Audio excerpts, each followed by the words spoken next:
안녕하십니까. 전국에 계신 수험생 여러분, 동국대학교 입학처의 김선우입니다.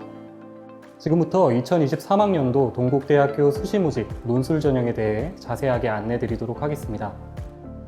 먼저 올해 동국대학교 논술 전형 일정입니다. 동국대학교 논술고사는 보통 수능 시험이 끝난 주에 바로 시행을 합니다. 올해도 마찬가지로 11월 20일 일요일에 논술고사가 치러질 예정입니다. 많은 대학들이 비슷한 시기에 논술고사를 시행합니다. 따라서 수험생 여러분은 원서 접수 이전에 지원할 대학의 논술고사 일정이 겹치지는 않는지 모집 요강을 반드시 확인한 후에 지원할 필요가 있습니다. 그렇다면 동국대학교 논술 전형은 어떤 방식으로 학생들을 선발하게 될까요? 동국대학교는 올해 논술 전형으로 총 307명을 모집합니다. 전형 방법은 논술 성적 70%에 학생부가 30% 반영됩니다. 여기서 학생부는 교과 성적 20%에 출결이 10% 반영됩니다. 출결은 무단결석 3일 이하인 경우 만점이기 때문에 성실하게 학교 생활을 이수한 학생이라면 대부분 무난하게 출결해서 만점을 받을 수 있습니다. 그렇다면 20%에 해당하는 학생부 교과 성적은 어떤 방식으로 반영하는지 말씀드리겠습니다. 동국대학교 논술 전형에서 교과 성적은 계열에 상관없이 국어, 수학, 사회, 과학, 영어, 한국사 교과 중에서 석차 등급 상위 10개 과목만 반영이 됩니다. 다시 말해 가장 잘한 10개의 과목만 반영이 되며 1등급부터 5등급까지 등급 간 점수차가 거의 나지 않습니다.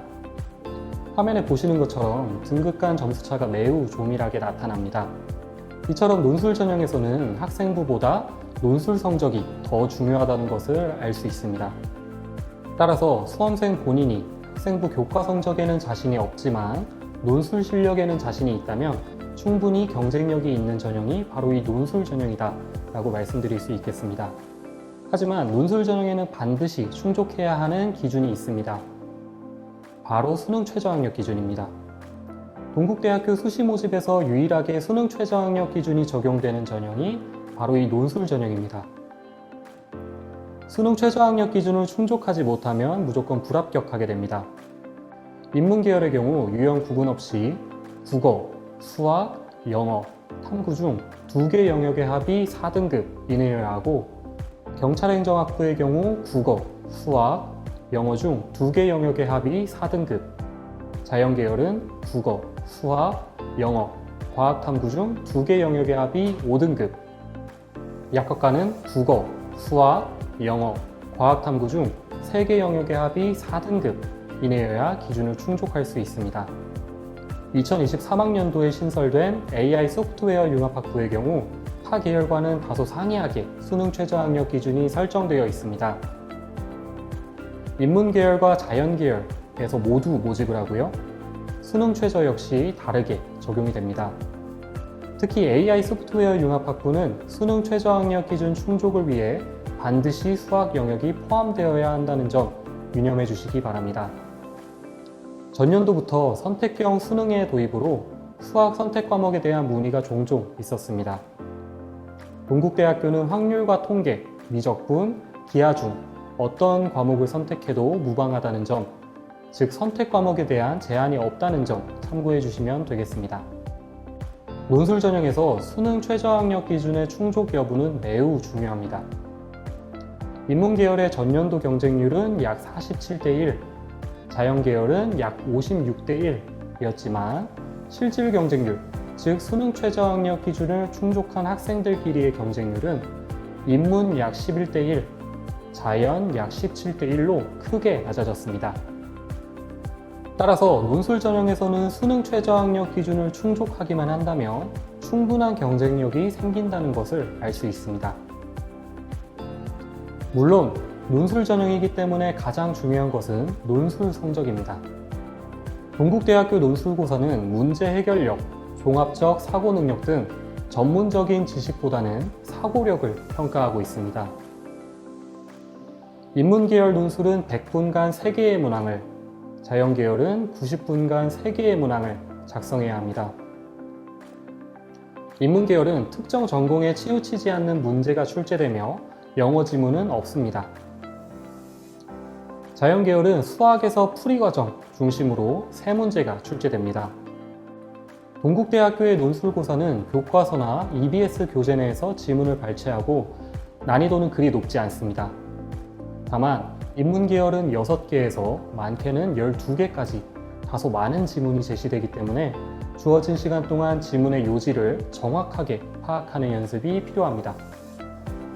인문계열 출제 범위는 국어과, 사회과, 도덕과, 교과목 등에서 골고루 출제됩니다. 유형은 인문 1과 인문 2로 나눠지는데 이는 고사 시간의 차이로 구분이 되는 것일 뿐 문제 난이도와 유형은 동일합니다. 동국대학교 자연계열 논술고사의 주요 특징은 출제 범위입니다. 선택형 수능의 도입으로 자연계열 출제 범위에 대한 문의가 많았는데요. 우리 대학은 수학 1, 수학 2, 확률과 통계, 미적분, 그리고 진로 선택 과목인 기하까지 모두 출제 범위에 포함됩니다. 수학의 기본 개념 중심으로 출제될 예정이며 풀이 과정도 평가 요소에 포함이 됩니다. 그러면 이제 여러분들이 가장 궁금해할 전년도 전형 결과에 대해 말씀드리겠습니다. 화면에 보이는 것처럼 지원자들의 논술 성적은 74.1점, 합격자들의 논술 성적은 85.5점이었습니다. 논술 전형 최종 합격자의 주요 교과 등급을 보면 합격자는 4.2등급가량이었습니다. 그러나 상위 10개 과목 기준으로 보았을 때 합격자들의 평균은 약 3등급가량으로 큰 폭으로 상승했다는 점 확인할 수 있습니다. 이처럼 결국 논술 전형에서는 논술 성적이 가장 중요하다는 점 다시 한번 강조드리겠습니다. 시간적인 제약이 있는 관계로 여러분께 조금 더 자세한 설명을 드리지 못한 점 양해 부탁드립니다. 만일 조금 더 자세한 정보를 얻기 원한다면 동국대학교 입학처 홈페이지에 탑재되어 있는 수시 모집 요강을 참조해 주시기 바라며 동국대학교는 수험생들에게 공정한 기회와 충분한 학습 환경을 제공하기 위해 온라인 모의 논술을 운영하고 있습니다. 올해 논술고사의 출제 경향을 미리 알아보고 경험해보고자 하는 수험생의 경우 6월 중에 올라갈 관련 공지를 동국대학교 입학처 홈페이지에서 확인해 주시기 바랍니다. 동국대학교는 올해로 개교 116주년을 맞이했습니다. 116주년의 성장 동력을 이어갈 여러분을 동국대학교는 기다리겠습니다. 감사합니다.